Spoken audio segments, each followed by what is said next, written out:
this is one of the sadder break evens that I've taken in the past few days. Not even in the past few days. This is just like a stupid break even. I have a break even issue where I go break even too quickly. My trade reverses a little bit. I get stopped at a break even, and then my full TP hits. That is something that I really need to work on. There was no reason for me to go break even today. We didn't take out. Y'all see what I mean. These were generational swords. I'm talking about 450 tick shorts. I scalped these, bro. You'll see. My entry was literally perfect. I had a perfect entry, perfect stop loss, perfect. I still risked the amount that I risked. Even though it was a 300 tick stop loss, I took it on micros so that I could hit my little risk goal of yeah. And everything played out perfectly. I waited perfectly for the setup. I think it was like 30 minutes in the market open, so I'm just waiting, pacing for the setup to form. Uh, I don't know. It was an A plus trade. I just went fucking break even, and I'm an idiot for going break even. And let's recap this trade because honestly, bro, this is just fucking. This is getting a little annoying. All right, market open, right? Now for me, I'm bearish for the day. Why? Even though, do you want to load? All right. Even though that we have these prominent highs, we have this SMT from the Asia high to the London high. This is too big of a SMT to ignore. On top of it, we also have these insane draws in liquidity on NQ, right? We have this low right here, and then this 1 hour low right here. So like all in all, bro, I'm like fuck, I'm going bearish for the day. Like perfect draws on liquidity for the day. On top of it, a high time frame SMT. So that's exactly what I want to see. I want to see a sweep in this 50-minute high and this 1 hour bearish rally gap and a reaction out of it. Hopefully invert something along the way and I can get a nice little entry. I think that was that. So that's really what happens, I think. Nope, that's not what happens. I forgot. I lied. So we take out this 50-minute low with market open. Now I'm really waiting for like a retracement, which is like, I don't really want to take this retracement. And the reason that I don't want to take the retracement of the fair value gap here is because like we want to go bullish right here. Like we could tell because we're not getting a real close. We're getting like a fucking doji close, which really means that we're trying to go up. And now for me, the reason that I took this trade right here is we swept this high, right? This high, and I'm pretty sure that we swept this high right here, or we touched this high. So same shit early.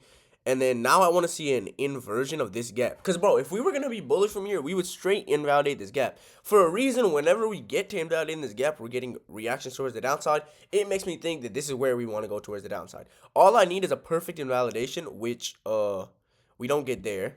Like, we still fill the gap. Luckily, I didn't take that trade. But we do get this perfect invalidation right here. Now, in my head, that's where I'm entering. And honestly, this was the stupid, bro. I don't know why the fuck I went. Okay, there is a reason why I went break even here, but it just didn't make sense. So right here, I went break even 2 minutes into the trade. The reason being is ES took out these internal lows. But like, if you think about it, ES is the lagging index.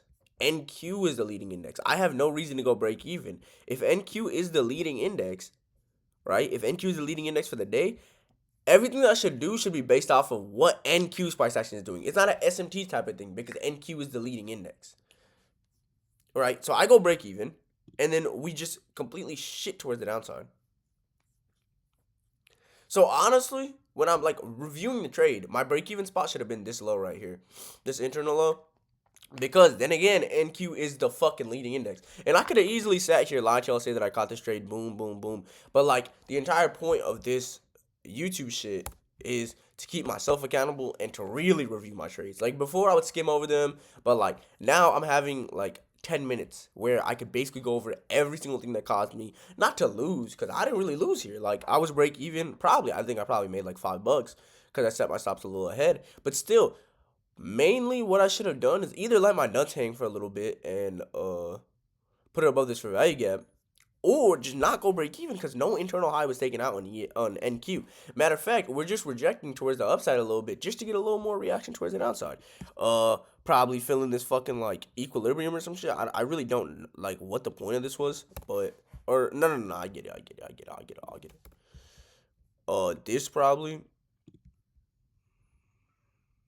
something like this, or like if we want to move this down here, some like equilibrium thing here where we end up like smashing. But anyways, regardless, if NQ is the leading index, I shouldn't have gone break even. I should have gone break even once we took on this 15-minute low. I'm a fucking cuck for doing this. And honestly, I missed out on 445 ticks. So at the end of the day, this is one of the trades that pisses me off. But it also, this is a good thing because it pisses me off so much to the fact that I'm never going to do this again. Like, I know. The same thing with the fair value gap shit yesterday, where I set my stops above an unformed fair value gap, or above a fucking, a 1 minute gap that hadn't been, like, actually formed yet. I'm never going to do that shit because I missed out on, like, a good amount of money. Same with today, I missed out on a generational amount of money. 445 ticks is fucking 445 ticks. That would be my biggest win today. But also I'm taking on micro, so it's not really that crazy. But still, like, for the point of the YouTube clickbait, I'm gonna put this in there. But damn, man, like, this is really good. This is really fucking good, bro. This is a good ass fucking trade, bro. I really scalped this, bro. This is like, man, it kind of pains. But then again, I'm never gonna do the mistake again. So that's that. I appreciate y'all. Y'all boys have a blessed day. And yeah.